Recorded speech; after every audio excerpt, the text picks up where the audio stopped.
So why do people commit fraud? There's no single reason behind fraud, and any explanation of it needs to take into account various factors.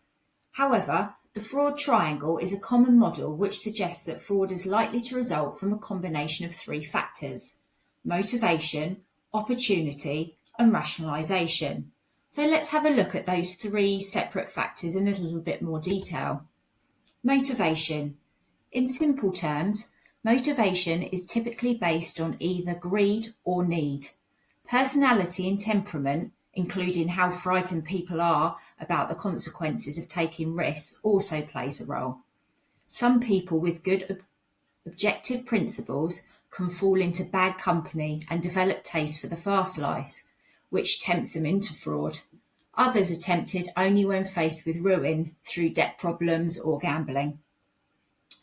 Opportunity. In terms of opportunity, fraud is more likely in companies where there is weak internal control systems, poor security over company property, little fear of exposure and likelihood of detection, or unclear policies with regards to acceptable behaviour. Research has shown that some employees are totally honest, while some are totally dishonest, but that many are swayed by opportunity. And finally, rationalisation. So many people obey the law because they believe in it, or they're afraid of being shamed or rejected by people they care about if they're caught.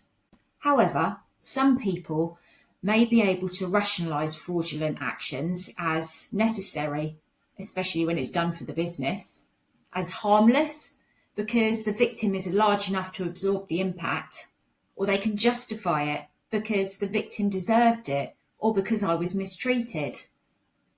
So rather than one factor, fraud tends to be a combination of all these three factors. Now let's have a look at some real life fraud cases. So case study 1. The top of the screen shows a screenshot from a credit safe report on a customer that applied to Tower Leasing for credit. The customer applied for £71,000 worth of IT equipment, this equipment being Apple MacBooks.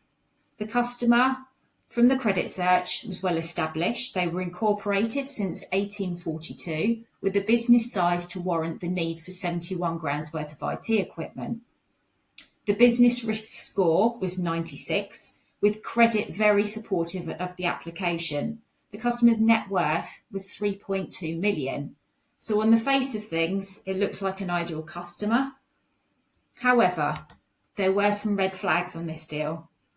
The deal came in via the supplier's website. Now, the dealer was new to leasing and the customer was not previously known to them at all. The customer quickly agreed to the price and chased the dealer for when the kit would be delivered. The delivery address was a Suite 14, which could not be linked to the company at all. And the website provided by the customer was newly created, but the business itself had been incorporated since 1942. The website contained small spelling mistakes in the narrative also. And with a company that had been established for a long time, you would have expected the website to have been created quite a number of years ago and not so recently.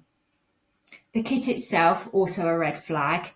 Apple MacBooks, because they're transient, they can be moved about.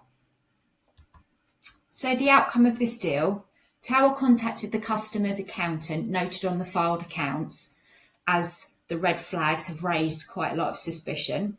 The company accountant confirmed that they were already aware of the fraudulent use of their client's company and had subsequently involved the police, who were taking action wherever they could.